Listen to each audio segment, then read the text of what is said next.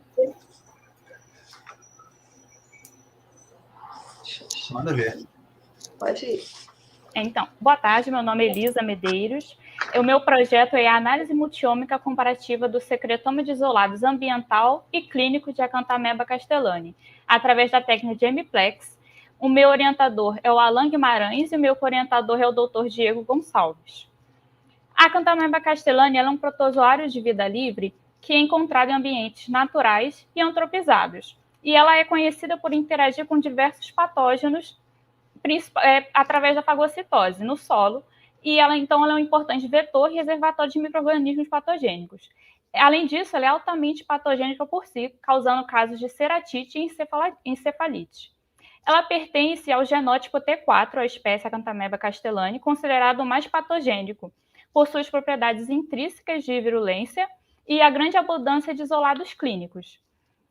Já esse estudo sobre as vesículas extracelulares, elas estão sendo agora mais observadas por causa de estudos que indicam que elas são importantes mecanismos de secreção para uma ampla gama de moléculas para o ambiente extracelular, como fatores de virulência. E essas estruturas também já foram encontradas em Acanthameba castellani, tendo um perfil virulento. Então, o objetivo geral é comparar a composição dessas vesículas extracelulares entre essas duas cepas, a ambiental e a clínica, de Acanthameba castellani, através da análise multiômica pela técnica de MPlex, com o objetivo de elucidar essas diferenças na regulação metabólica e que poderiam estar impactando diretamente na virulência entre essas cepas. Na metodologia, nós começamos com o cultivo das cepas NEF 30010 e a clínica, que é 50370, em meio PYG, em garrafas de cultivo a 28 graus na estufa, até atingir confluência ou aproximadamente 48 horas. A obtenção desse secretoma, ele foi a partir do recolhido pelo sobrenadante desses cultivos, e ele sofreu uma série de centrifugações e ultrafiltração para recolher esse secretoma. A análise morfológica das vesículas, ela foi feita através da técnica de DLS e também pela microscopia eletrônica de transmissão. Já a extração do conteúdo dessas vesículas, ela foi através da técnica de extração de metabólito, proteína e lipídio, conhecida como MPlex, seguindo o protocolo de Nakayasu e colaboradores de 2016. A análise proteômica, ela já foi feita por cromatografia líquida de alta eficiência, acoplada a um espectrômetro de massas, e os peptídeos identificados eles foram revisados a partir do banco do Uniprot. A análise lipidômica, ela foi feita também por cromatografia líquida de alta eficiência, acoplada a um espectrômetro de massas, e essas espécies lipídicas elas foram identificadas por curadoria manual na base do software Liquid. Já a análise metabolômica, ela foi feita a partir dos metabólitos hidrofílicos, por cromatografia gasosa acoplada à espectrometria de massa, e essas moléculas elas foram identificadas por correspondência em bancos de dados para espectrômetros de massa gasosos e por espectrometria gasosa e por curadoria manual. O isolamento e sequenciamento do RNA e a análise dos dados de sequenciamento, eles ainda estão sendo feitos em colaboração com a doutora Lisângela Ronald Alves, da Fiocruz do Paraná. E as análises estatísticas estão sendo feitas a partir do programa GraphPad Prism 8 e está sendo utilizado o teste T-Student com comparação entre dois grupos. Já para os nossos resultados, os primeiros resultados apresentados são para a microscopia de transmissão eletrônica. E as vesículas de NEF, nós conseguimos observar elas tendo um diâmetro variando de 25 a 295 nanômetros, similares às vesículas que foram encontradas para o isolado clínico T4, com diâmetro de 15 a 495 nanômetros. Já pela técnica de DLS, são encontradas duas populações distintas, as de exossomas e microvesículas. E NEF, os exossomos eles corresponderam a de 45 a 90 nanômetros, enquanto as microvesículas corresponderam de 179 a 273,9 nanômetros. Para T4, os exossomos eles corresponderam de 39 a 98,8 nanômetros e as microvesículas corresponderam de 168 a 296,2 nanômetros. No diagrama de Venn, nós conseguimos ver um total de 1.352 proteínas, sendo 1.107 proteínas comuns a ambos os isolados, 161 proteínas exclusivas expressas em Nef e 84 proteínas exclusivas sendo expressas em T4. Ao considerarmos proteínas que tiveram expressão diferencial estatisticamente, foram encontrados 327 proteínas comuns a ambos os isolados, 69 exclusivas para Nef e 52 proteínas para T4, exclusivas a T4. Já pela análise de enriquecimento de proteínas com expressão diferencial, foram encontradas 141 proteínas em Nef e 250 proteínas em T4, que foram detectadas diretamente pela vesícula ou comparando com o encontrado no genoma da célula. E elas foram separadas para descobrir a função metabólica delas de acordo pelo GU. Dentre essas proteínas enriquecidas, podemos perceber uma expressão de grupos distintos entre os isolados, principalmente destacando grupos relacionados à função relacionada a vacúolo, como componentes integrais de membrana para Nef e componentes de citoplasma para T4. No heatmap da lipidômica, nós observamos 95 lipídios encontrados para a cepa Nef e 86 lipídios encontrados para T4. Entretanto, somente 79 desses lipídios foram considerados estatisticamente significantes. Dentre eles foram separados em 2 modos de ionização, sendo positivos encontrados 41 lipídios e negativos 38 lipídios, dentro de 8 grupos lipídicos. O isolado clínico ele apresenta uma maior diversidade de lipídios e espécies. Também predominaram espécies monoinsaturadas, comparado com o grupo de Nef, que foi encontrado mais espécies poliinsaturadas e um menor número de diversidade de grupos, mais o maior número de lipídios encontrados no total.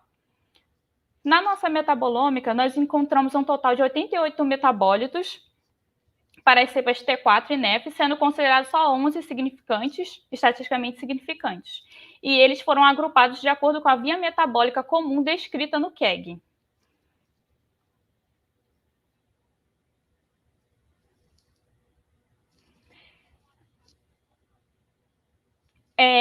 Então, concluindo, observando todas as análises multiômicas, nós observamos que tanto a morfologia como essas expressões das vias metabólicas, elas são distintas para ambas as cepas, o que poderia indicar que existem mecanismos diferentes atuando na gênese dessas estruturas e na regulação. Então, esse dado fica assim mais evidente, comparando a lipidômica, que nós conseguimos ver espécies, uma prevalência de espécies no grupo da cepa clínica, que teve uma prevalência de espécies monoinsaturadas comparado com o grupo ambiental Nef, que eram espécies mais poliinsaturadas. E também podemos observar pela presença de proteínas e metabólitos exclusivos para cada isolado, o que indicaria um perfil, como que tem essas cepas, elas têm esse comportamento e como elas têm uma regulação diferente que poderia estar influenciando nesse perfil de virulência de um para o outro. É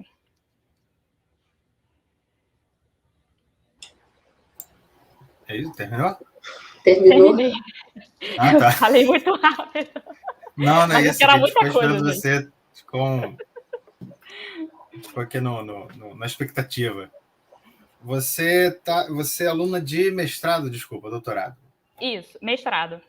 Mestrado. Eu sou M2. M2. Já tem muita coisa, meu Deus, hein? É muita informação, hein? Para o mestrado é informação demais. A gente recebeu, não sei se a professora Tatiana também recebeu, o título cortado. Eu recebi já em Nef. Só. Começa assim. Sim. Também, né? Sim. Não que isso fizesse muita diferença no meu entendimento sobre o assunto, mas eu já recebi assim, o título já cortado.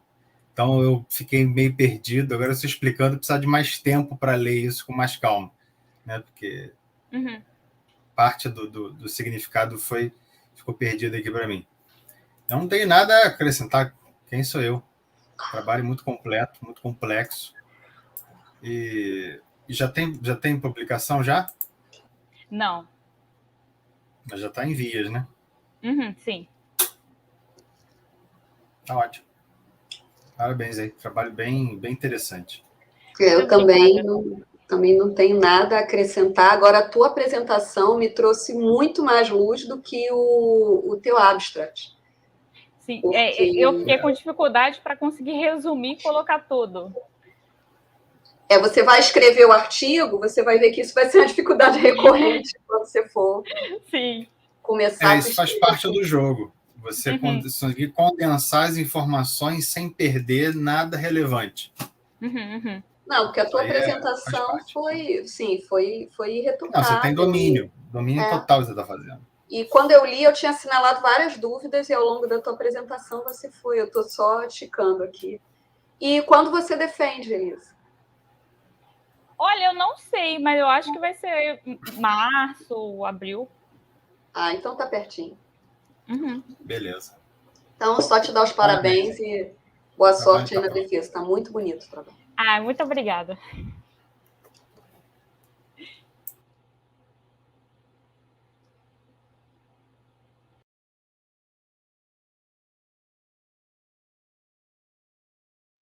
Agora é Michele. O que nós temos aqui da Michele? Ah, tá aqui. Oi, tá conseguindo me ouvir, vocês? Opa, estamos. Pode começar? Bom, meu nome é Michele Ramos Valente, né? Eu sou mestranda do primeiro período. Meu orientador é o professor Dr. Alan Jefferson Guimarães. E o tema, né, do meu projeto é a interação do fungo emergente Candida auris com o hospedeiro ambiental Acanthameba castellani. A Candida auris ela foi registrada primeiramente em 2009 no Japão e a partir disso ela tem se espalhado pelo mundo todo e chamado a atenção. Ela tem chamado a atenção por possuir diversos fatores de virulência e ela possui resistência aos principais classes de antifúngicos. Além disso, ela é caracterizada por sua rápida colonização, ela possui eficiência na formação do seu biofilme, tanto em ambiente biótico quanto abiótico, ela é de difícil eliminação, ela faz a produção de fosfolipase e proteinase, e além disso, ela possui resistência a altas temperaturas. A soma desses fatores faz da Candida auris um fungo emergente e alvo desse projeto. Pode subir, Fernando, por favor. O objetivo, então, desse projeto é compreender os fatores de virulência e os mecanismos de escape da Candida auris mediante a interação da Ameba castellani. Através disso, a gente vai abrir possíveis caminhos para tratamentos. A Ameba castellani ela é um micro-organismo com capacidade fagocítica e, além disso, ela responde muito bem a amplas faixas de temperatura. Então, faz dela um ótimo modelo para o nosso projeto. Como que a gente vai fazer essa interação? A metodologia. A gente vai fazer o cultivo da Ameba castellani em meio PYG e pH 6,5 e o cultivo da Candida auris em meio saborro, ambos em meio líquidos. No cultivo da Ameba castellani, a gente vai fazer a contagem dessas células no hemocitômetro e plaquear em placas de 24 poços. Na Candida auris, a gente vai passar pelo processo de lavagem, de centrifugação, de ressuspensão, a gente também vai apontar no hemocitômetro essas células, a gente vai incubá-la e corar com rodamina. A partir que a gente corou a Candida auris com rodamina, a gente coloca ela para interagir com as amebas que estão plaqueadas. A gente vai fazer essa interação em diferentes intervalos e proporções. Após essa interação, a gente vai ter 4 grupos. A gente vai ter amebas sozinhas, ou seja, amebas que não teve interação com a Candida auris. A gente vai ter amebas que teve fungo aderidos, ou seja, não teve tempo de internalizar com a Candida auris. A gente vai ter ameba com Candida auris internalizado e fungo sozinhos. A partir desses 4 grupos, a gente vai conseguir levar essas amostras no citômetro. No citômetro, a gente vai acompanhar o tamanho dessas células, analisar o tamanho dessas células. Então, através do tamanho, a gente vai poder dividir essas células em 2 grupos, ameba e fungo, porque a ameba é bem maior que o fungo. Feito isso, a gente vai pegar a nossa população de ameba e analisar a fluorescência dela, né? Porque uma vez que foi corada com fungo, então as amebas que têm interação com o fungo, ela vai ter a sua fluorescência. Diferente da ameba que não teve interação com o fungo, ela não vai ter fluorescência. A partir disso, a gente vai calcular a porcentagem dessa análise, dessa população. Pode subir, fazendo um favor. Outro caminho que a gente pode seguir através do estudo das interações desses micro-organismos é pegar 3 populações. População da Candida auris que interagiu diretamente com a ameba, população da Candida auris que interagiu indiretamente com os subprodutos da ameba e o nosso grupo controle, que é a Candida auris, que não teve interação nenhuma. A partir disso, a gente pode comparar essas populações com diferentes mecanismos. Vamos supor termotolerância, por exemplo. A gente pode pegar essas 3 populações, colocar todas elas a uma temperatura de 42 graus Celsius e analisar a termotolerância. Então, acredita-se, né, que nas cândidas que teve interação direta ou indiretamente com a ameba ou seus subprodutos, elas vão ficar mais termotolerância. Elas vão expressar maiores fatores de virulência. E, por fim, aí a gente vai fazer isso para a formação de biofilme, produção de lipase, produção de protease, para poder comparar e identificar, né, se teve os fatores de virulência mesmo e seus mecanismos de escape. E, por fim, a gente vai trabalhar, né, em vivo. A gente vai trabalhar com a Galéria monella, a gente vai pegar essas larvas e infectá-las com essas populações e analisar o ensaio de sobrevivência. A gente acreditamos que nas larvas de Galéria monella que foram infectadas com a Candida auris, que teve interação direta ou indireta, elas vão morrer mais rapidamente, indicando para a gente que a Candida auris, que teve contato com a ameba, expressou maiores fatores de virulência e aumentou a sua patogenicidade. Esse é o nosso resultado esperado, assim como acontece também em outras espécies de Cândida, como a Cândida albicans. É isso, deixo meu agradecimento. Maravilha. Posso começar, Rafa? Por favor. Michele, eu queria dar os parabéns pela tua apresentação, porque você apresentou muito melhor do que o material escrito que você entregou para a gente. Eu tinha feito uma série de observações em relação à estrutura do teu resumo, e aí a modelo que o professor Rafael estava fazendo, eu vou trazer para experiências para resumos futuros. Você traz um resultado e conclusão, pelo menos no manuscrito que eu recebi, que, na verdade, é o teu objetivo. Então, você coloca aqui em resultado e conclusão, que seria o teu objetivo. E você traz no teu objetivo o que eu acredito que seja o final da tua introdução, alguma coisa nesse sentido. Então, assim, a tua apresentação oral e o teu pôster estão muito, muito mais bem estruturados do que o material escrito. Só que, às vezes, como você vai ter que fazer uma redação científica, às vezes quem for avaliar o seu trabalho só vai receber a parte escrita. E você apresentou muito bem, realmente. Então, assim, da tua apresentação eu não tenho colocação nenhuma. Eu só sugiro que no futuro você fique atento à estruturação desse material que vai escrito, porque realmente aqui está um pouco, eu senti um pouco de dificuldade na distribuição da maneira como está. E aí eu tenho uma pergunta para você. Quando que você começa? Porque você já está bem inteirada do processo. Então, a gente começou na quinta passada. A gente fez o primeiro experimento, né? A gente colocou a Cândida e a ameba para interagir durante 1 hora. Aí, como eu tinha enviado o e-pôster antes, aí não deu tempo de colocar. mas os resultados esperados, né, os resultados que nós tivemos foi o esperado mesmo, né? A gente teve uma interação muito boa da Cândida com a ameba. Tá. Então, bom trabalho, que eu tenho certeza que você está inteirada do processo. E cuidado nos próximos escritos, porque realmente pode fazer uma diferença, principalmente quando for publicar, enfim. Tá, obrigada. Boa sorte aí no experimento. Rafa? É verdade, eu concordo. Você tem uma riqueza aí de material falado que a gente não vê aqui na parte escrita, e isso aí a gente sempre pensa muito nisso, né? Ou seja, a dificuldade que é natural, né? Ainda mais no início, aí, vocês em mestrado, começando aí a vida acadêmica, de conseguir condensar o pensamento para o papel.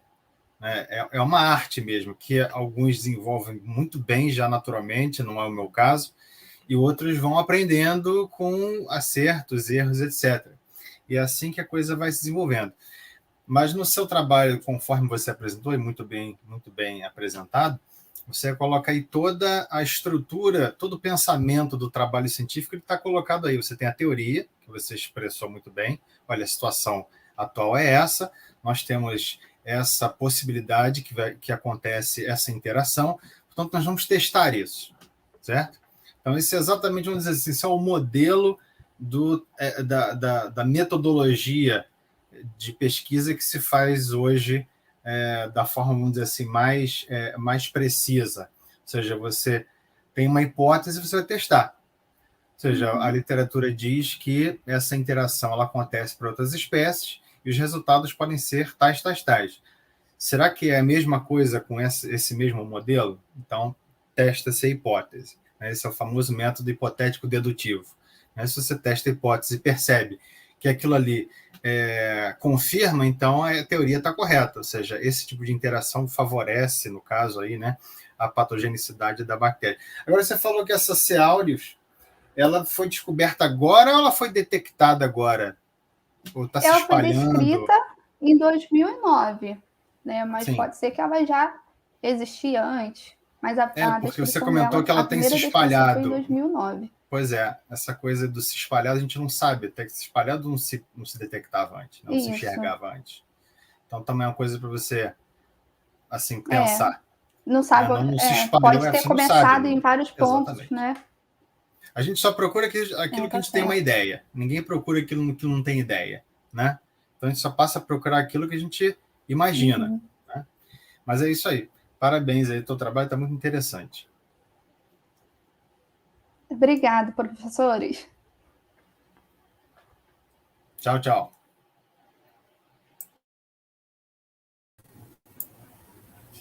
Lucas. Vamos ver o trabalho do Lucas. Vai lá, Lucas. Pode ir. Pode começar? Beleza. Então, boa tarde a todos. O meu nome é Lucas Martins e o meu projeto tem a orientação da professora doutora Andréa Batista e co-orientação da doutora Márcia Ribeiro Pinto. E nós estamos juntos nesse projeto com o título dos potenciais efeitos antifúngicos dos derivados da 1,10-fenantrolina, que é o fêndio e seus derivados, como metais acoplados, prata e cobre, contra as leveduras de histoplasma capsulato. Então, como introdução, eu falo um pouco da histoplasmose, que é uma micose causada pelo fungo dimórfico histoplasma capsulato, que pode afetar tanto indivíduos imunocomprometidos como os imunocompetentes após a inalação de propágulos fúngicos, assim como ocorre com as outras micoses sistêmicas, que leva ao foco primário da infecção, os pulmões. Porém, ela não é restrita, uma vez que ela pode se disseminar pela via hematogênica e linfática para virtualmente qualquer órgão do corpo. Ela é uma infecção com uma distribuição mundial, e as drogas de escolha para o tratamento são as formulações de anfotericina B e itraconazol, mesmo considerando sua elevada toxicidade e também o valor.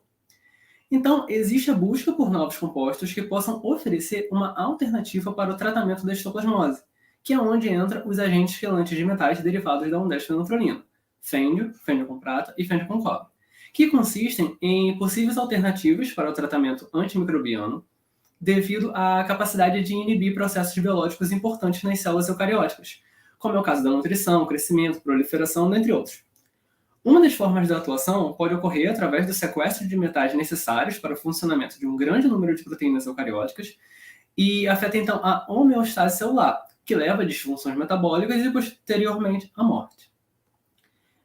Esses compostos foram sintetizados pelo Dr. Malek McCann, da National University of Ireland, e posteriormente cedidos para esse projeto pelo nosso colaborador, o Dr. André Luiz, do Instituto de Microbiologia da UFRJ.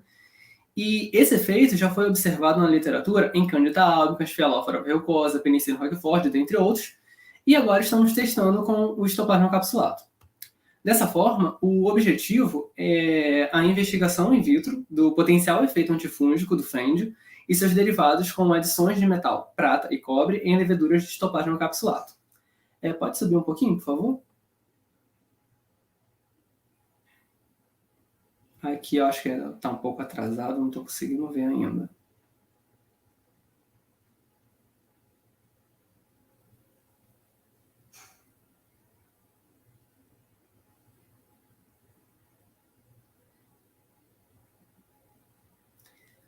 Porque foi direto para os resultados. Se puder voltar para a metodologia. Então, a metodologia consiste no teste de susceptibilidade antifúngico das drogas seguindo o protocolo M27A3 do CLSI, com algumas adaptações. O teste de efeito sinérgico aditivo dessas drogas com os antifúngicos utilizados na clínica será realizado por meio da técnica de checkerboard e vamos investigar o dano celular das ultraestruturas das leveduras após o tratamento através da microscopia eletrônica. Então, eu trouxe aqui os meus resultados preliminares com o valor do MIC de cada um dos compostos, se puder subir um pouquinho, que podem ser observados na tabela, justamente com o valor do MFC. Então, após a utilização das microplacas, nós conseguimos obter um MIC visual e selecionamos postos-chaves para plaquear no BHI e mostrar esses resultados presentes na tabela. Só que mesmo que a metodologia do MIC seja com crescimento visual, nós resolvemos fazer a leitura das placas em um espectrofotômetro ajustado para 560 nanômetros e para então gerar esses gráficos de crescimento posteriormente com o auxílio do GraphPad PRISM-8. Eu quero chamar a atenção aqui para o gráfico B do fêndio com a prata, que junto com a tabela podemos observar que o valor do MIC e do MFC foram os mesmos. E no gráfico C com o cobre, mesmo sendo necessária uma dose maior para o MFC em comparação ao MIC, como foi no caso do fêndio, no gráfico A, o cobre ele permanece com os melhores resultados dentre as fenantrolinas.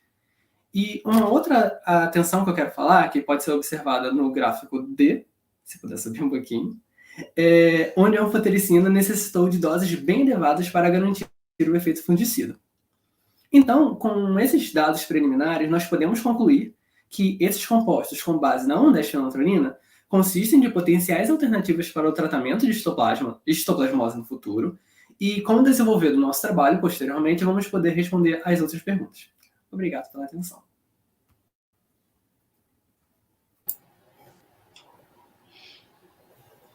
Rafa, quer começar? Opa, quero. Por favor. Ô, Lucas, tudo bem? Tudo bom? Me ouve? Desculpa, tá me ouvindo? Ah, sim. Tá, parabéns aí pelo trabalho. Estou dos mais... Tá ouvindo? É um dos mais redondinhos aqui que a gente, pelo menos a minha opinião, que a gente recebeu em termos de objetivo, metodologia, caracterização do problema. E uma coisa me veio à cabeça aqui, o controle. Vocês fizeram controle? Porque eu vi os testes com as drogas, mas eu não vi nada de controle sem droga. Nós fizemos o controle com o uso da cepa clínica de Candida cruzei. Ah, tá. Isso é importante ser colocado, então. Tá? Porque tá aqui não, né? Pra gente saber que o controle, enfim... Não está no pôster, mas está no trabalho, sim. Tá bom. Então é uma coisa importante ser colocada. Uma outra forma de vocês também poderem avaliar isso é por PCR em tempo real, né? De repente, fazer a quantificação aí desse DNA fúngico. O que você acha? Nós não planejamos fazer essa metodologia molecular, não. Nós, para falar a verdade, o nosso projeto é bem grande. Devido à pandemia, nós precisamos cortar ele no que dava em um tempo de mestrado com o tempo de uma pandemia. Então, nós cortamos bastante coisa, mas a parte molecular nós não pensamos em ir por essa área no momento. Você defende quando? Defendo no ano que vem, provavelmente entre abril, maio, por aí. Então já agora aí para o início do ano, né? Tá ótimo, tá certo. Bom, mais nada a colocar. Oi, Lucas, eu tenho muito pouco. Na verdade, a tua apresentação, como a gente tem visto aqui, eu achei que foi muito mais esclarecedora também do que o resumo. E eu fiquei confusa porque o teu material e método está no tempo futuro, então eu fiquei em dúvida se você já tinha começado a fazer ou não. E aí você me trouxe na tua apresentação aí que já tem resultado, enfim, uma coisa bastante mais consistente. Então, era só, da mesma forma que a gente falou, né, com as meninas, para ficar atenta a essa questão do manuscrito com o que é apresentado, porque para quem está assistindo fica meio confuso. Mas, no mais, não tenho nada para acrescentar, só desejar boa sorte na tua defesa mesmo. Tá? Obrigado.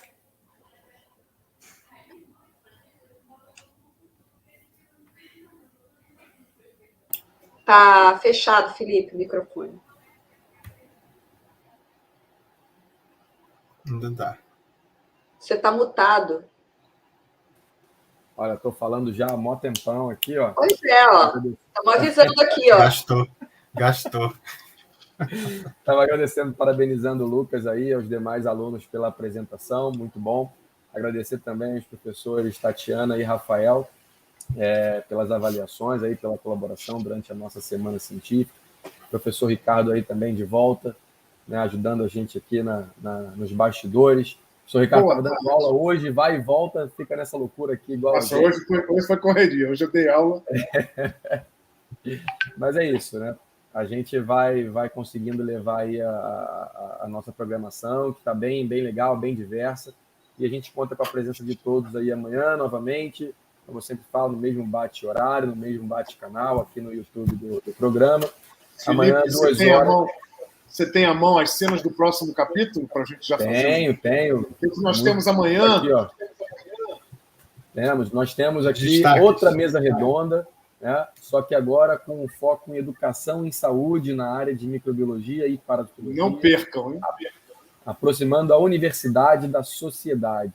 Então, teremos as professoras Daniela Leles, Andréa Batista e Adriana Subré, do programa, e as convidadas professoras Ana Paula Morel, da UFRJ, da UF também, e Juliana Galhardo, da Universidade Federal de Mato Grosso do Sul. Então, e ao final, obviamente, a apresentação dos nossos discentes aí, de mais alunos do programa.